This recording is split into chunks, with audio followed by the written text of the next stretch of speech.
ഇന്ന് നമ്മൾ നോക്കാൻ പോകുന്നത് 10ാം ക്ലാസ് ഇംഗ്ലീഷിലെ ഫുട് പ്രിൻറ്റ്സ് വിതൗട്ട് ഫീറ്റ് എന്ന് പറയുന്ന ചാപ്റ്ററാണ്. അപ്പോൾ അതിനു മുമ്പ് ഈ ചാനൽ ആരെങ്കിലും സബ്സ്ക്രൈബ് ചെയ്തിട്ടില്ലെങ്കിൽ ദയവായി സബ്സ്ക്രൈബ് ചെയ്ത് സപ്പോർട്ട് ചെയ്യുക.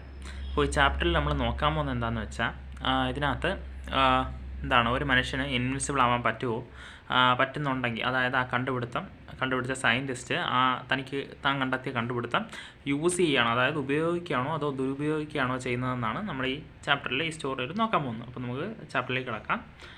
The two boys started in surprise at the fresh, muddy imprints of a pair of bare feet.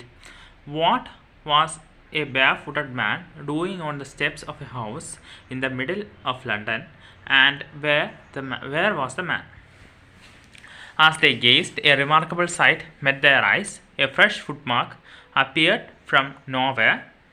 Further footprints followed, one after another, descending the steps and progressing down the streets. The boys followed, fascinated, until the muddy impressions became fainter and fainter, and at last disappeared altogether. എന്താണ് രണ്ട് boys ഒരു ഏരിയയിൽ, അതായത് ലണ്ടനിലെ ഒരു ഭാഗത്ത് രണ്ട് കാൽപാദങ്ങളുടെ പാട് കാണുകയാണ്. അപ്പോൾ അവർ നോക്കുമ്പോൾ അത് ഫ്രഷാണ്, അതായത് ഇപ്പോൾ ഉണ്ടായ കാൽപ്പാടാണ്. അവർ അങ്ങനെ അത് എക്സാമിൻ ചെയ്തുകൊണ്ട് നിൽക്കുന്ന സമയത്ത് തന്നെയാണ് പുതിയ കാൽപ്പാടുകൾ അവർ കണ്ടു തുടങ്ങിയത്. അങ്ങനെ അത് പോകുന്നതിനനുസരിച്ച് ഇവരും പിറകെ ആ കാൽപ്പാടുകളുടെ കൂടെ പോവുകയാണ്. അവസാനം എന്ത് ചെയ്തു, ഒരു സ്ഥലത്തെത്തിയപ്പോൾ, ഒരു സ്ട്രീറ്റിലെത്തിയപ്പോൾ അത് ഫെയിൻറ്ററായി, അതായത് അതിൻ്റെ ആ ഒരു കാണാൻ പറ്റുന്ന ലെവൽ കുറഞ്ഞ് അവസാനം ആ കാൽപ്പാദങ്ങളെല്ലാം ഡിസപ്പിയർഡായി പോയി. The explanation of the mystery was really simple enough. The bewildered boys had been following a scientist who had just discovered how to make the human body transparent. അപ്പോൾ ഇതിൻ്റെ ഈ മിസ്റ്ററിയുടെ കാര്യം നമുക്ക് സിമ്പിളായിട്ട് പറയാൻ പറ്റും. കാരണം എന്ന് വെച്ചാൽ ഈ കാൽപാദങ്ങളെന്ന് പറയുന്ന ഒരു സയൻറ്റിസ്റ്റാണ്. ഈ സയൻറ്റിസ്റ്റ് എന്ത് ചെയ്തു, തൻ്റെ ഹ്യൂമൻ ബോഡി ട്രാൻസ്പെറൻ്റ് ആക്കി മാറ്റാം എന്ന് കണ്ടെത്തിയ ഒരു സയൻറ്റിസ്റ്റാണ്. ആ സയൻറ്റിസ്റ്റിൻ്റെ കാൽപാദം, അതായത് അദ്ദേഹത്തിൻ്റെ കാൽപ്പാടുകളാണ് ഈ ബോയ്സ് കണ്ടത്. Griffin, the scientist, had carried out experiment after experiment to prove that the human body could become invisible. Finally, he swallowed certain rare drugs and his body became as transparent as a sheet of glass, though it also remained as solid as glass. എന്താണ് ആ സയൻറ്റിസ്റ്റിൻ്റെ പേര് Griffin എന്നാണ്. അദ്ദേഹം ഇങ്ങനെ human body invisible ആക്കാൻ വേണ്ടിയിട്ട് ഒരുപാട് experiments ഇങ്ങനെ കണ്ടക്ട് ചെയ്ത ആളാണ്. അവസാനം അദ്ദേഹം എന്ത് ചെയ്തു, ഒരുപാട് ഡ്രയർ ഡ്രഗ്സൊക്കെ ഇങ്ങനെ കഴിച്ച് തൻ്റെ ബോഡി ഒരു ഗ്ലാസ് ഷീറ്റ് കണക്ക് ട്രാൻസ്പാരൻ്റ് ആയെങ്കിലും എന്താണ് അത് സോളിഡാണ്, അതായത് തട്ടുമ്പോൾ അറിയാം പക്ഷേ അവിടെ എന്തോ ഉണ്ടെന്ന്, പക്ഷേ എന്താണ് അത് ട്രാൻസ്പാരൻ്റ് ആണ്, അദ്ദേഹത്തെ കാണാൻ പറ്റത്തില്ല. പക്ഷേ അദ്ദേഹത്തിൻ്റെ ഹ്യൂമൻ ബോഡി സോളിഡ് തന്നെയാണ്. Brilliant scientist though he was, Griffin was rather a lawless person. His landlord disliked him and tried to eject him. In revenge, Griffin set fire to the house.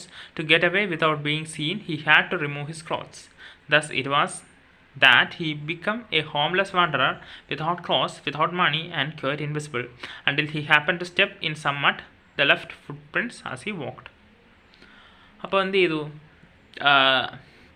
അദ്ദേഹം ഒരു വളരെ ബ്രില്യൻ്റായ scientist ആയിരുന്നു. പക്ഷേ അദ്ദേഹം lawless person ആണ്, അതായത് നിയമങ്ങളൊന്നും പാലിക്കുന്ന ഒരാളായിരുന്നില്ല. എന്നുവെച്ചാൽ അദ്ദേഹം ഇത്ര നല്ല ആളൊന്നും ആയിരുന്നില്ല, പക്ഷേ അദ്ദേഹം ഒരു വളരെ ബുദ്ധിമാനായ ഒരു സയൻറ്റിസ്റ്റ് ആയിരുന്നു. അതുകൊണ്ട് തന്നെ ഇദ്ദേഹത്തിൻ്റെ ലാൻഡ് ലോഡിന്, അദ്ദേഹം താമസിക്കുന്ന അവിടുത്തെ വീടുടമസ്ഥന് ഇദ്ദേഹത്തിന് ഇഷ്ടമല്ലായിരുന്നു. അതുകൊണ്ട് അവിടെ നിന്ന് പുറത്താക്കണമെന്നൊക്കെ ഉണ്ടായിരുന്നു. അതിന് റിവഞ്ചായിട്ട് ഇദ്ദേഹം എന്ത് ചെയ്തു, അദ്ദേഹത്തിൻ്റെ ആ ലാൻഡ് ലോഡിൻ്റെ വീട് കത്തിച്ചു കളഞ്ഞു. ആരും കാണാതിരിക്കാൻ അദ്ദേഹം എന്ത് ചെയ്തു, അദ്ദേഹത്തിൻ്റെ ഡ്രസ്സൊക്കെ റിമൂവ് ചെയ്തിട്ടാണ് പോകുന്നത്. കാരണം എന്ന് വെച്ചാൽ ഡ്രസ്സ് ഇട്ടാൽ അദ്ദേഹത്തിന് കാണാൻ പറ്റുമല്ലോ, ആ ഡ്രസ്സ് കാണാൻ പറ്റുമല്ലോ. അതുകൊണ്ട് ഡ്രസ്സൊക്കെ റിമൂവ് ചെയ്ത് ഇപ്പോൾ അദ്ദേഹം എന്താണ് ഒരു വീടില്ലാത്ത ഒരു സഞ്ചാരിയാണ്, വാണ്ടറാണ്. അവിടെ ഇങ്ങനെയൊക്കെ അലഞ്ഞു നടക്കുന്ന ഒരാളാണ്. ക്ലോത്ത്സ് ഇല്ല, പൈസ ഇല്ല, മണിയില്ല, പിന്നെ ഇൻവിസിബിളുമാണ്. അപ്പോൾ അദ്ദേഹം ആരെങ്കിലും അവിടെ ഉണ്ടെന്ന് മനസ്സിലാവുന്നപ്പോഴാണ്, എപ്പോഴെങ്കിലും ചെളിയിലോ മറ്റോ ചവിട്ടിയാൽ ആ ഫുട് പ്രിൻറ്റ്സ് അദ്ദേഹം നടക്കുന്നിടത്തെല്ലാം ഉണ്ടാവും, അത്രയേ ഉള്ളൂ. He escaped easily enough from the boys who followed his footprints in London. But his adventure by no means over. He had chosen a bad time of the year to wander about London without clothes. It was midwinter. The air was bitterly cold, and he could not do without clothes.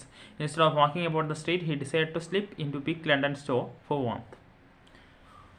അപ്പോൾ അദ്ദേഹം എന്തായാലും ആ ഫുട് prints follow ചെയ്ത് വന്ന ബോയ്സിൽ നിന്ന് അദ്ദേഹം എളുപ്പത്തിൽ രക്ഷപ്പെട്ടു. പക്ഷേ ഈ സമയം എന്താണ് കോൾഡ് സമയമാണ്, അതുകൊണ്ട് തന്നെ ഈ ഡ്രസ്സൊന്നും ഇല്ലാതെ അദ്ദേഹത്തിന് വാക്ക് ചെയ്യാൻ പറ്റത്തില്ല. ഒരുപാട് തണുപ്പ് ഉള്ള സീസൺ ആയിരുന്നതുകൊണ്ട് അദ്ദേഹം എന്ത് ചെയ്തു, അദ്ദേഹം ആ സ്ട്രീറ്റിലെ തന്നെ ഒരു ലണ്ടൻ സ്റ്റോറിലേക്ക് കയറി ഒളിച്ചിരുന്നു. Closing time arrived, and as soon as the doors were shut, Griffin was able to give himself the pleasure of clothing and feeding himself without regard to expense. He broke open boxes and wrappers and fitted himself out with warm clothes, soon with shoes and overcoat and a wide-brimmed hat. He became a fully dressed and visible person. In the kitchen of the restaurant, he found cold meat and coffee, and he followed up the meal with sweets and wine taken from the grocery store. Finally, he settled down to sleep on a pile of quilts. If only Griffin had managed to wake up in good time, all might have been well. As it was, he did not wake up until the assistants were already arriving next morning. When he saw a couple of them approaching, he panicked and began to run. They naturally gave chase. In the end, he was able to escape only by quickly taking off his newly found clothes. So once more, he found himself invisible but naked in the chill January air. അപ്പോൾ എന്താണ്, ആ കട close ചെയ്തപ്പോൾ, ആ shop close ചെയ്തപ്പോൾ എന്ത് ചെയ്തു, അദ്ദേഹം അവിടെ നിന്നൊക്കെ ഒരുപാട് ഡ്രസ്സൊക്കെ ഇട്ട് ഷൂസും ഒക്കെ എടുത്ത് വെയർ ചെയ്തു. അതുപോലെ തന്നെ അവിടെ റെസ്റ്റോറൻറ്റ് ഉണ്ടായിരുന്ന ഫുഡൊക്കെ എടുത്ത് അദ്ദേഹം കഴിച്ചു. പിന്നെ നല്ല രീതിയിൽ ആ സമയത്ത് അവിടെ കഴിച്ചു. പിന്നീട് നെക്സ്റ്റ് മോർണിംഗിൽ കുറച്ച് അസിസ്റ്റൻസ് വന്നപ്പോൾ ഈ ഡ്രസ്സൊക്കെ ഇട്ടിരിക്കുന്ന ആളിനെ കണ്ടുകൊണ്ട് എന്ത് ചെയ്തു, ഇവർ അദ്ദേഹത്തിൻ്റെ പിറകെ ഓടുകയാണ്. പക്ഷേ അദ്ദേഹം അവിടെ നിന്ന് രക്ഷപ്പെടുന്നു. എന്താണ്, അദ്ദേഹം പെട്ടെന്ന് ഡ്രസ്സൊക്കെ എടുത്ത് മാറ്റി അവിടെ നിന്നും രക്ഷപ്പെടുകയാണ്. This time he decided to try the shock of a theatrical company in the hope of finding not only clothes but also something that would hide the empty space above his shoulders. Shivering with the cold, he hurried to dreary land, the center of the theatre world. അതിനുശേഷം അദ്ദേഹം പോയത് ഒരു theatrical കമ്പനിയിലേക്കാണ്. ഒരു drama theatre അങ്ങനെയുള്ള സംഭവങ്ങളിലേക്കാണ്. അവിടെ നിന്ന് അദ്ദേഹത്തിന് clothes മാത്രം പോലെ എന്താണ്, അദ്ദേഹത്തിൻ്റെ ഷോൾഡറിന് എബോവ് ആ പാർട്സൊക്കെ ഹൈഡ് ചെയ്യാൻ പറ്റുന്ന എന്തെങ്കിലും ഒരു സാധനം കൂടെ വേണം. എന്നാൽ മാത്രമേ അദ്ദേഹത്തിന് ഈ ഇൻവിസിബിൾ ആയിരിക്കുന്ന ഈ ബുദ്ധിമുട്ട് ഇപ്പോൾ മാറ്റാൻ പറ്റത്തുള്ളൂ. He soon found a suitable shop. He made his way invisible upstairs and came out a little later wearing bandages round his forehead, dark glasses, false nose, big bushy side whiskers, and a large hat. To escape without being seen, he closely attacked the shopkeeper from behind, after which he robbed him of all the money he could find. എന്താണ്, അവിടെ നിന്ന് അദ്ദേഹം എന്തൊക്കെ ചെയ്തു, അദ്ദേഹം ഫോർഹെഡിലെ bandage ഇങ്ങനെ കെട്ടിവെച്ചു, hat വെച്ചു, ഡാർക്കായ glasses വെച്ചു, പിന്നെ ഒരു ഫോൾസ് നോസസ്, അങ്ങനെയുള്ള കാര്യങ്ങളെല്ലാം ഫേസ് മൊത്തം കവർ ചെയ്ത് അദ്ദേഹം വെച്ചു. ആരും കാണാതെ എസ്കേപ്പ് ചെയ്യാൻ വേണ്ടിയിട്ട് ആ ഷോപ്പ് കീപ്പർ അദ്ദേഹം അറ്റാക്ക് ചെയ്യാണ്, പുറകിൽ നിന്ന് അറ്റാക്ക് ചെയ്യാണ്. അത് കഴിഞ്ഞ ശേഷം ആ മണി അവിടെ നിന്നുള്ള പൈസ മൊത്തം ഇദ്ദേഹം മോഷ്ടിച്ചുകൊണ്ട് പോവുകയും ചെയ്തു. Eager to get away from the crowded London, he took a train to the village of Iping and he booked 2 rooms at the local inn. അപ്പോൾ ആ ലണ്ടനിലെ ആ ക്രൗഡഡ് റീജിയനിൽ നിന്ന് രക്ഷപ്പെടാൻ വേണ്ടിയിട്ട് അദ്ദേഹം ഐപ്പിങ്ങിലേക്ക് ഒരു ട്രെയിൻ ടിക്കറ്റ് എടുത്തു. അവിടെ നിന്ന് ഒരു ഹോട്ടലിൽ 2 റൂംസും ബുക്ക് ചെയ്തു. ലോക്കൽ ഇന്നിൽ ഒരു സത്രത്തിൽ 2 റൂമും ബുക്ക് ചെയ്തു. The arrival of a stranger at an inn in winter was in any case an unusual event. A stranger of such uncommon appearance set all tongues wagging. Mrs. Hall, the landlord's wife, made every effort to be friendly, but Griffin had no desire to talk, and told her, "My reason for coming to Ipswich is a desire for solitude. I do not wish to be disturbed in my walk. Besides, an accident has affected my face." അപ്പോൾ ഇങ്ങനെ ഒരു winter സീസണിൽ ഒരു stranger, ഒരു ഗ്രാമത്തിലൊരു ഇന്നിൽ ഒരു stranger വരുന്ന എല്ലാവിടെയും ഒരു അൺയൂഷ്വൽ ഇവൻ്റാണ്. മിസ്സസ് ഹോൾ, ആ ലാൻഡ് ലോർഡിൻ്റെ വൈഫ്, അദ്ദേഹമായിട്ട് ഫ്രണ്ട്ലി ആവാൻ ഒരുപാട് ശ്രമിച്ചു. പക്ഷേ അദ്ദേഹം അവരോട് സംസാരിക്കണമെന്നൊരു ഡിസയർ കാണിച്ചില്ല, ഒരു ആഗ്രഹം കാണിച്ചില്ല. എന്നിട്ട് അദ്ദേഹം പറയുകയാണ്, ഞാൻ ഇവിടേക്ക് വന്നാൽ തന്നെ എനിക്ക് കുറച്ച് ഒറ്റയ്ക്കിരിക്കാൻ വേണ്ടിയിട്ടാണ്, ആരും എന്നെ ഡിസ്റ്റർബ് ചെയ്യുന്നത് എനിക്കിഷ്ടമല്ല. അതുപോലെ തന്നെ എൻ്റെ ഫേസിൽ ഒരു ആക്സിഡൻറ്റ് പറ്റിയിട്ടുണ്ട്, അതുകൊണ്ടാണ് ഞാൻ ഇങ്ങനെ ബാൻഡേജൊക്കെ വെച്ച് കവർ ചെയ്ത് വെച്ചിരിക്കുന്നത്. Satisfied that her guest was an eccentric scientist, and in view of the fact that he had paid her in advance. Mr. Hall has prepared to excuse his strange habits and irritable temper. But the stolen money did not last long, and presently Griffin had to admit that he had no more ready cash. He pretended, however, that he was expecting a check to arrive at any moment. അപ്പോൾ എന്താണ് അവർക്ക് മനസ്സിലായി ഇദ്ദേഹം ഒരു eccentric scientist ആണ് എന്നൊക്കെ മനസ്സിലായതുകൊണ്ട് അദ്ദേഹം advance ആയിട്ട് പേ ചെയ്തുകൊണ്ടൊന്നും മിസ്സസ് ഹാൾ അധികം ബുദ്ധിമുട്ടിക്കാനൊന്നും പോയില്ല. അതൊക്കെ അഡ്ജസ്റ്റ് ചെയ്തു. അവസാനം ഈ മോഷ്ടിച്ച പൈസ പെട്ടെന്ന് തന്നെ തീർന്നുപോയി. അതുകൊണ്ട് തന്നെ ഇദ്ദേഹത്തിന് എന്ത് ചെയ്തു, റെഡി ക്യാഷ് ഇല്ലെന്നും ഒരു ചെക്ക് ഉടനെ തന്നെ എനിക്ക് വരുമെന്നൊക്കെ അവരെ പറഞ്ഞ് വിശ്വസിപ്പിച്ചു. Shortly afterward a curious episode occurred. Very early in the morning, a clergyman and his wife were awakened by noises in the study. Creeping downstairs, they heard a chink of money being taken from the clergyman's desk. Without making any noise and with a poker glass firmly in his hand, the clergyman flung open door. അതിനുശേഷം പെട്ടെന്നൊരു curious ആയ കാര്യം ഉണ്ടായി. എന്താണ്, പിറ്റേ ദിവസം മോർണിംഗിൽ ക്ലർജിമാനും ആ വൈഫും എന്തൊക്കെയോ സൗണ്ട് കേട്ടാണ് ഉണരുന്നത്. ഏർലി മോർണിംഗിൽ ആരോ അദ്ദേഹത്തിൻ്റെ ഡെസ്കിൽ നിന്ന് പൈസ എടുക്കുന്ന സൗണ്ടാണ് കേൾക്കുന്നത്. അതുകൊണ്ട് തന്നെ അദ്ദേഹം ഒരു poker means a kind of a ഗണ്ണും ഒക്കെ എടുത്തുകൊണ്ട് ആ ഡോറൊക്കെ ഓപ്പൺ ചെയ്ത് പറയുകയാണ്, സറണ്ടർ എന്ന് പറയുകയാണ്. Then to his amazement he realized that the room appeared to be empty, and he and his wife looked under the desk and behind the curtains, even up the chimney. There wasn't a sign of anybody, yet the desk had been opened and the housekeeping money was missing. Extraordinary affair, the clergyman kept saying for the rest of the day. But it was not as extraordinary as the behavior of Mrs. Hall's furniture a little later that morning. The landlord and his wife were up very early and were surprised to see the scientist's door wide open. Usually it was shut and locked. As he was furious if anyone entered his room, the opportunity seemed too good to be missed. They peeped around the door, saw nobody, and decided to investigate. The bedclothes were cold, showing that the scientist must have been up for some time. And stranger still, the clothes and the bandages that he always wore were lying about the room.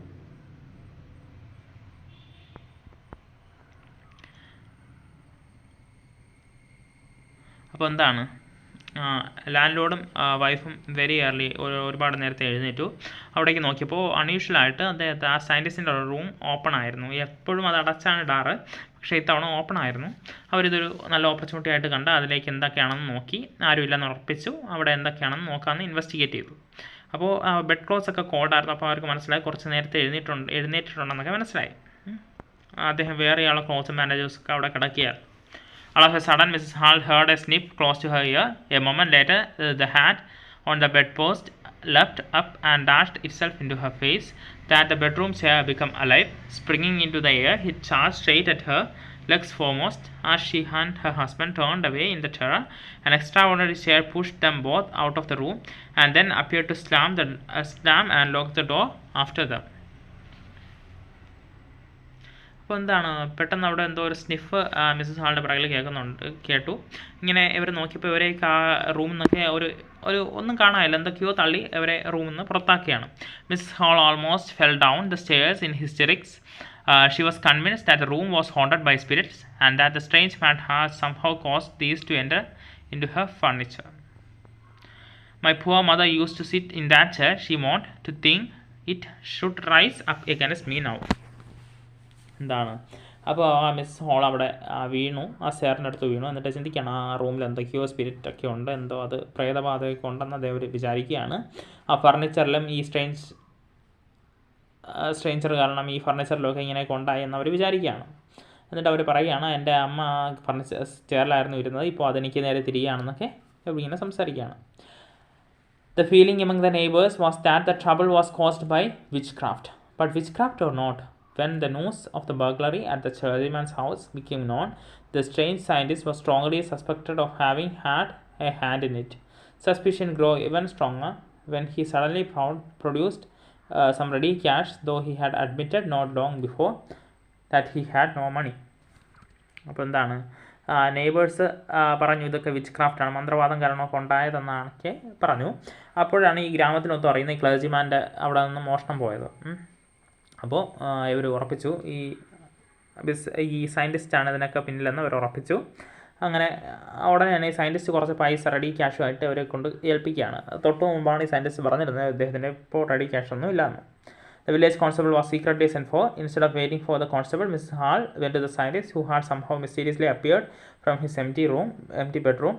I want to know what you have been doing to my chair upstairs, she demanded, and I want to know how it is you can come out of an empty room and how you entered a locked room. അപ്പോൾ ഒരു village constable സീക്രട്ടായിട്ട് അതിന് വേണ്ടി അയക്കുന്നുണ്ട്. പക്ഷേ അതിന് മുമ്പ് തന്നെ Mrs whole ആ സയൻറ്റിസ്റ്റിൻ്റെ അടുത്തേക്ക് ചെന്ന് ചോദിക്കുകയാണ്, എങ്ങനെ എം ടി റൂമിൽ കയറി എന്നൊക്കെ ചോദിക്കുകയാണ്. എന്താണ് നിങ്ങൾ എൻ്റെ ചെയറിൽ ചെയ്തുകൊണ്ടിരുന്നത്, എന്താണ് എം ടി റൂമിൽ കയറിയത്, എങ്ങനെ നിങ്ങൾക്ക് ലോക്ക്ഡ് റൂമിൽ കയറാൻ പറ്റിയെന്നൊക്കെ ചോദിക്കുകയാണ്. The scientist was always quick-tempered. Now he became furious. You don't understand who or what I am, he shouted. Very well, I will show you. Scientist പെട്ടെന്ന് ദേഷ്യം വന്ന് അദ്ദേഹം പറയുകയാണ്, നിങ്ങൾക്ക് എന്നെ മനസ്സിലായില്ല, ഞാൻ ആരാണെന്ന് നിങ്ങൾക്ക് അറിയില്ല എന്ന് പറഞ്ഞ് ഞാൻ ഇപ്പോൾ ആരാണെന്ന് കാണിച്ചു തരാമെന്നൊക്കെ പറഞ്ഞ് ചെയ്യുകയാണ്. Suddenly he threw off bandages, whiskers, spectacles and even nose. It took him only a minute to do this. The horrified people in the bar found themselves staring at a headless man. അപ്പോൾ എന്താണ്, അദ്ദേഹം ആ സമയത്തേക്ക് ആ bandage എല്ലാം അഴിച്ച് ആ സ്പെക്ടിക്കിൾസും ആ നോസും ആ ഫോൾസ് നോസും എടുത്ത് കളഞ്ഞു. അപ്പോൾ ആൾക്കാരെല്ലാം പേടിച്ചു പോയി, കാരണം ഒരു ഹെഡ്ലെസ് മാനാണ്, തലയില്ലാത്ത മനുഷ്യൻ. Mr Jaffers, the constable now arrived and was quite surprised to find that he had to arrest a man without a head. But Jaffers was not easily prevented from doing his duty. If a magistrate warrant ordered a person's arrest, then that person had to be arrested with or without his head. അപ്പോൾ mister ജഫേഴ്സ് വന്നു, അദ്ദേഹമാണ് constable. അദ്ദേഹം നോക്കിയപ്പോൾ അദ്ദേഹം surprised ആയിപ്പോയി, കാരണം ഒരു തലയില്ലാത്ത മനുഷ്യനാണ് അറസ്റ്റ് ചെയ്യേണ്ടത്. പക്ഷേ അദ്ദേഹത്തിന് ഒന്നും ചെയ്യാൻ പറ്റില്ല, കാരണം ഒരു മജിസ്ട്രേറ്റ് വാറണ്ട് കൊടുത്തു കഴിഞ്ഞാൽ, ഒരു പേഴ്സൺ അറസ്റ്റ് ചെയ്ത് വാറണ്ട് കൊടുത്തു കഴിഞ്ഞാൽ തലയുള്ള മനുഷ്യനാണെങ്കിലും തലയില്ലാത്ത മനുഷ്യനാണെങ്കിലും അറസ്റ്റ് ചെയ്തേ പറ്റത്തുള്ളൂ. There followed a remarkable scene as the police tried to get hold of a man who was becoming more and more invisible as he threw off one garment from after another. Finally, a shirt flew into the air, and the constable found himself struggling with someone he could not see.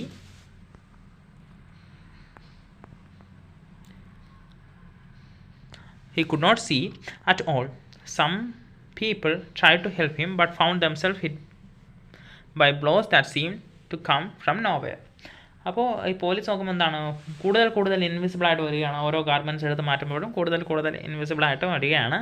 അവസാനം ഈ കുറച്ച് ആൾക്കാർ ഇദ്ദേഹത്തെ സഹായിക്കാൻ ശ്രമിച്ചെങ്കിലും എന്താണ്, എവിടെ നിന്നൊക്കെയോ blows അടികൾ കിട്ടുന്നുണ്ട്, എവിടെ നിന്നാണെന്നും അറിയാൻ വയ്യ, ഇൻവിസിബിളായ സ്ഥലത്ത് നിന്നൊക്കെ.